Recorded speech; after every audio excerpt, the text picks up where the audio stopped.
আমরা সবাই জানি যে গতকালকে দিল্লিতে ক্ষমতাচ্যুত সাবেক প্রধানমন্ত্রী শেখ হাসিনা একেবারে ঘটা করে এফসিসি ক্লাবে সংবাদ সম্মেলন করলেন ভার্চুয়ালি যুক্ত হয়ে। নানা রকম আলোচনা ছিল তাকে কেন্দ্র করে, যে তার অডিও বার্তা প্রচার করা হবে, বাংলাদেশে গণমাধ্যম কোনোভাবেই শেখ হাসিনার বক্তব্য যেন প্রচার করতে না পারে সেই ব্যাপারে সরকারের এক ধরনের কড়া নির্দেশ ছিল।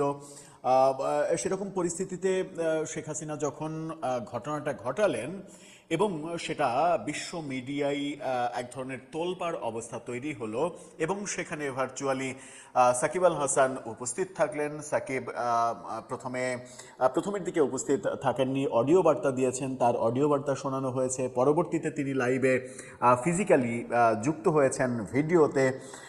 সেই ঘটনার পরেই আমরা দেখলাম যে সেই ঘটনা চলেছে কয়টা পর্যন্ত, 8টা সোয়া 8টা পর্যন্ত চলেছে। সেই ঘটনার পরে আমরা দেখলাম যে রাত 9:30টার পরে, গত রাতে 9:30টার পরে সাকিবের বাসায় হামলা করা হলো, পেট্রোল বোমা দেওয়া হলো, আগুন দেওয়া হলো। এই ঘটনা দিয়ে আমরা আসলে বিশ্বব্যাপী কি বার্তা দিতে চাইলাম? সাকিব কিন্তু খুবই সেন্সিটিভ ইস্যু।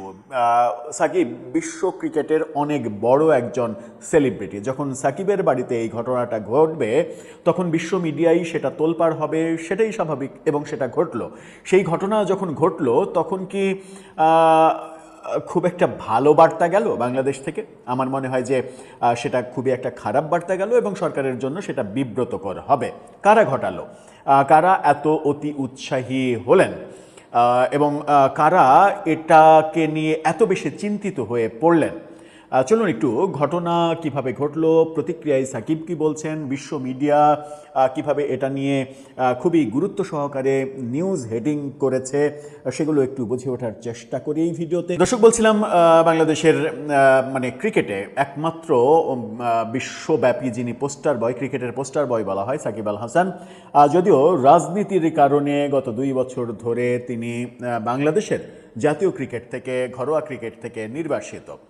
তাকে জাতীয় দলে নেওয়া হচ্ছে না এবং আমার মনে হয় না তিনি আর জাতীয় দলে খেলার সুযোগ পাবেন।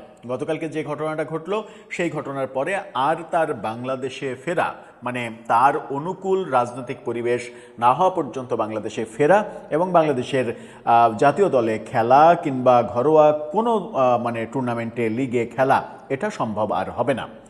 গতকালকে সাকিব শেখ হাসিনার সংবাদ সম্মেলনে উপস্থিত থাকলেন। এতে করে সাকিব কি বার্তা দিলেন? সাকিব যেটা বার্তা দিলেন, মানে আমার মনে হয়েছে সেটা হচ্ছে তিনি এখন রাজনীতিটাই করতে চান। তার খেলার বয়স শেষ, খেলা নিয়ে তিনি আর ভাবছেন না, এখন তিনি রাজনীতিটাই করতে চান। এটা কি তার জন্য ভালো হলো নাকি খারাপ হলো?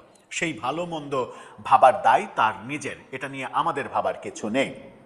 সাকিব যখন ওই মানে অনুষ্ঠানে তার অডিও বার্তা শোনানো হলো, তারপরে তিনি নিজে উপস্থিত হলেন, সেটা নিয়ে অনেক কিছু হলো এবং সাকিবের নিজের যে ভেরিফাইড ফেসবুক পেজ, সেই পেজ থেকে ওই অনুষ্ঠান লাইভ করা হলো এবং এখন পর্যন্ত যত দর্শক দেখেছে তাতে আমরা দেখেছি যে সাকিবের পেজে সর্বোচ্চ ভিউ হয়েছে। এই ঘটনাগুলো বাংলাদেশে কারো কারো মধ্যে একটু বেশি উত্তেজনা তৈরি করেছে, যে কারণে গত রাতে রাত 9:30টার দিকে এই ঘটনাটা ঘটেছে। আপনারা এই ভিডিওটা একটু দেখে নিতে পারেন। আমরা যেহেতু এখানে মানে ককটেল কিংবা পেট্রোল বোমার শব্দ রয়েছে, শব্দটা দেখাতে চাই না। এই ঘটনার পরে সাকিব তাৎক্ষণিকভাবে জার্মান গণমাধ্যম ডয়েচে ভেলেকে যে প্রতিক্রিয়া জানিয়েছিলেন রাতেই, সেটা হলো ডয়েচে ভেলের এই ফটোকার্ডটা দেখে নিন। সেখানে তিনি বলেছিলেন, প্রেস কনফারেন্সের পরপরই মাগুরায় আমার বাসায় পেট্রোল বোমা মারা হয়েছে, আগুন ধরেছে, বিস্তারিত এখনো জানতে পারিনি, কিছু ককটেলও বোধহয় মেরেছে ওখানে, ডয়েচে ভেলেকে সাকিব আল হাসান জানিয়েছেন। এটা ছিল তার তাৎক্ষণিক প্রতিক্রিয়া। এবং ফাইনালি গণমাধ্যমে যেটা বলেছেন, ইত্তেফাকের এই নিউজটা দেখলেই আমরা বুঝতে পারবো। ইত্তেফাকের শিরোনামটা দেখে নিন।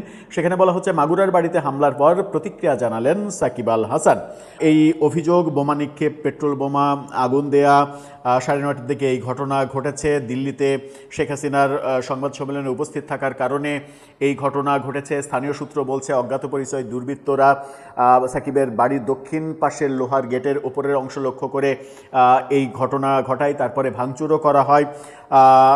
খবর পেয়ে মানে 9টার পরে, সোয়া 9টার পরে মাগুরা সদর থানা পুলিশের একটি দল ঘটনাস্থলে পৌঁছায় এবং পরবর্তীতে অতিরিক্ত পুলিশ মোতায়েন করা হয়েছে।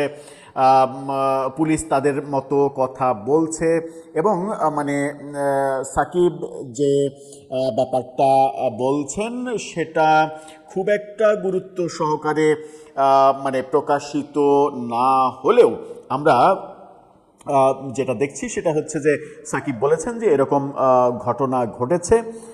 তিনি বলেছেন যে প্রেস কনফারেন্সের পরপরই মাগুরায় আমার বাসায় পেট্রোল বোমা মারা হয়েছে, আগুন ধরেছে, বিস্তারিত এখনও ক্লিয়ার হতে পারিনি, কিছু ককটেলও বোধহয় মারা হয়েছে এবং ওই যে ডয়েসেফেলের যে বক্তব্যটা সেটাই মূলত বলা হয়েছে। কিন্তু মানে এই ব্যাপারে আর বিশদ কিছু সাকিব বলতে চাননি। বিশদ কিছু যখন সাকিব বলতে চাননি, সাকিবের এই ঘটনা আমাদেরকে কি বার্তা দিচ্ছে? এই ঘটনা যখন ঘটলো, ঘটনাটা যে শেখ হাসিনার ওই সংবাদ সম্মেলনকে কেন্দ্র করেই ঘটেছে এটা বুঝতে তো আর আপনাকে বিশেষজ্ঞ হতে হবে না, সেই কারণেই হয়েছে। এক ধরনের রাগ থেকে, ক্ষোভ থেকে, প্রতিশোধ পরায়ণ মনোভাব থেকে এটা হয়েছে। কিন্তু বার্তাটা যখন বিশ্ব মিডিয়ায় চলে যাচ্ছে তখন কি হচ্ছে? আমরা বেশ কয়েকটা খবর আপনাদের দেখাতে চাই। প্রথমে দেখুন, মানে একটি গণমাধ্যম, বিশ্বের অন্যতম প্রধান গণমাধ্যম, তারা বলছে petrol bomb attack on Shakib Al Hasan's house after appearance in Hasina's pressure.